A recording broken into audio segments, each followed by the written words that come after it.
Earlier, we talked about the professional codes for mediators, and here are some of the additional issues that are covered under those codes. One is the concept of self-determination, which means coming to one's own decision free of coercion or excessive persuasion.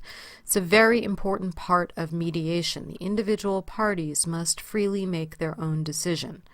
And as the codes specify, the mediator has a duty to ensure that the decisions of the parties throughout the process, including those made about how the process shall proceed, that those decisions be made with self-determination.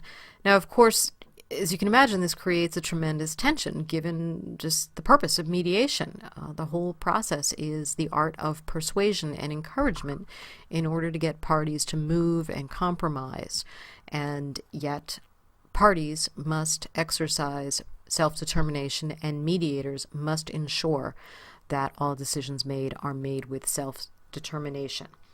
But this is why a mediator should always remind the parties at multiple points throughout a case of the mediator's role, which is not that of a personal advisor or a legal representative, that the parties ultimately have to make the decision on their own. It's much more difficult for the mediator to do this when one of the parties is more sophisticated in the process or in the technical nature of the dispute than the other. But think back to why the Massachusetts mediator statute, the confidentiality statute, requires training. While not directly hand in hand with ethics, it sets a standard, and it's something the party should always be looking for, is a mediator who has had professional training, particularly in the smaller disputes where self-determination might be an issue. One of the other matters covered by the codes is that of impartiality. It requires that the mediator decline a case if he or she cannot serve free from bias or other prejudices, and it requires that a mediator withdraw at any point if circumstances giving rise to such biases become evident. The next part is probably obvious to people, but impartiality requires that mediators refrain from taking gifts or favors or other things of value from the parties or their representatives. Sometimes this can get a little bit dicey. For instance, if a mediator has traveled to a location and one of the parties offers to put the mediator up in a nice hotel, give them a gift certificate to cover expenses at a nice restaurant, or have a good car service come pick the person up. Mediators should be very careful about accepting such things, so it is not perceived that he has violated his duty to remain impartial. Some of the other things the model standards consider are competence, quality of process, and advertising and solicitation. Competence goes to certainly the subject matter of the dispute at hand, but it also goes beyond just one's professional and educational experience in the particular industry underlying the dispute. It also goes to training, as we've talked about, experience with mediation, the person's skills as a facilitator, if it's an international case, cultural understandings, and other such qualities. All of these things come together to form mediator competence. And any person who offers him or herself out as a mediator creates the expectation that he or she is competent to serve on the specific case offered to the person.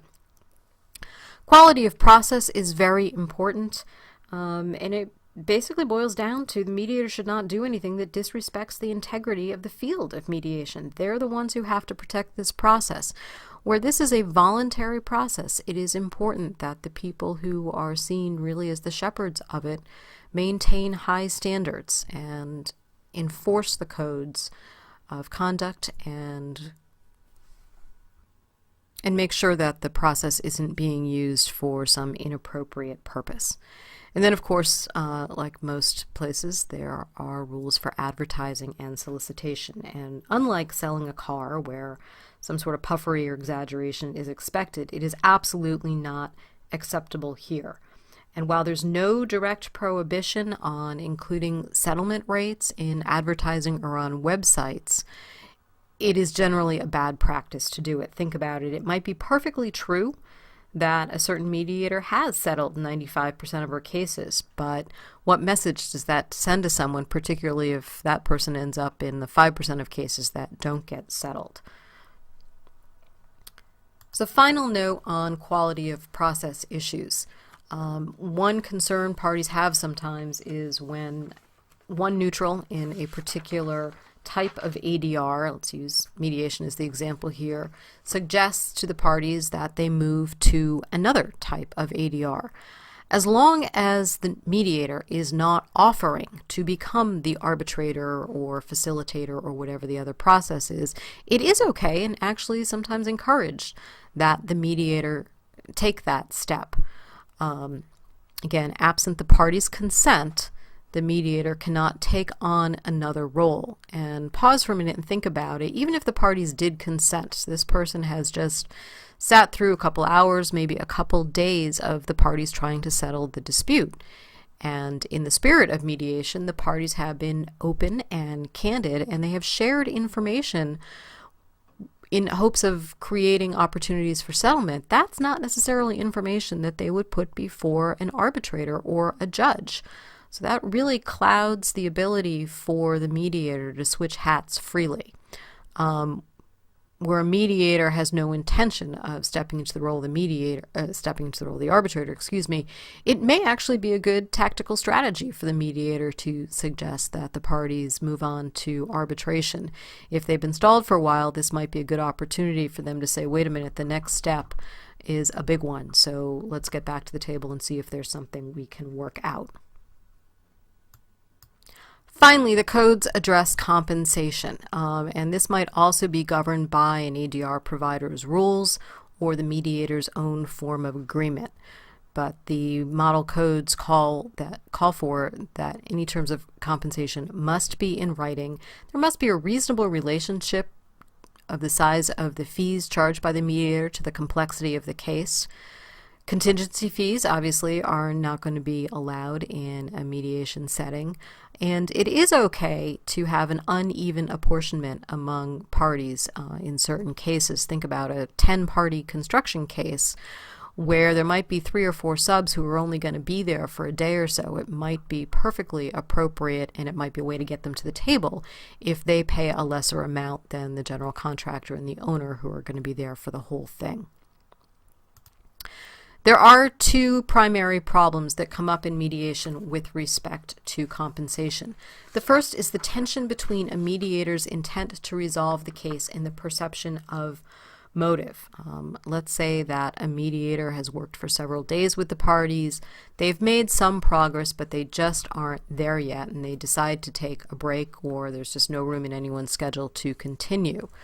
And the mediator keeps calling and checking in with the parties. Almost always the mediator's intent is good and is really trying to get the parties to settle and not forget about this case, or not just give up and move on to the next stage in the process. But some parties can perceive it as an attempt to pad the bill. Every time the mediator picks up the phone to say, hey, how's it going? What else can I do? Or sends an email to that effect, am I going to get a bill for this? There's a very easy way to deal with it when the parties and the mediator are leaving such a situation is described. Reach an agreement as to the parties would like the mediator to call us in 2 weeks or a month, or the parties do not want to hear from the mediator again. But sometimes the parties forget to take that step, and it can sour the process farther down the line, and it can also sour the parties' perception of using mediation on a later dispute. The other example is more obvious when one party simply fails to continue paying and uses that as a delay or a manipulation tactic. Most mediators or mediation providers require that the parties put up some form of compensation in advance in the form of a deposit. They estimate the time scheduled in any pre-hearing activities, multiply that by the mediator's rate, and perhaps add a little bit more on, and that is the deposit. And at the end of the case, if it hasn't been used, refunds are made. However, there are often complex cases where the amount initially deposited is not sufficient and a party may fail to pay out of legitimate reasons. There may be no funds left to pay, but sometimes it is used as a delaying or manipulation tactic. This is another place where having a case manager at one of the ADR providers is helpful because that person can be a buffer.